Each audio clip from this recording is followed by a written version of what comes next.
One of our biggest jobs with the consumers is to put their trepidations at ease. You have to be able to tailor that conversation and at the same time, listen to what they have to say.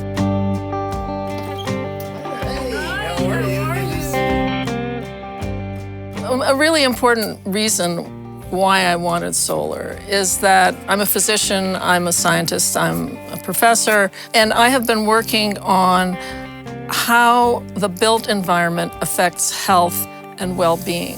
And what you do to design a space to enhance physical health and emotional well-being has to be balanced with sustainable design.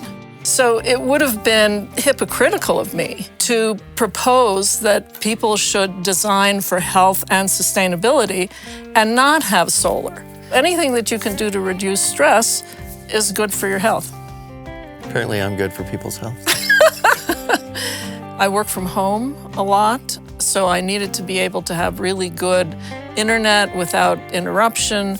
And there have been power failures during the monsoon. And I think every year I kept calling you and saying, can I get my batteries now? He said, it's not there yet. I wanted batteries from the beginning. And you told me that it's not there yet, that the technology for batteries is not there.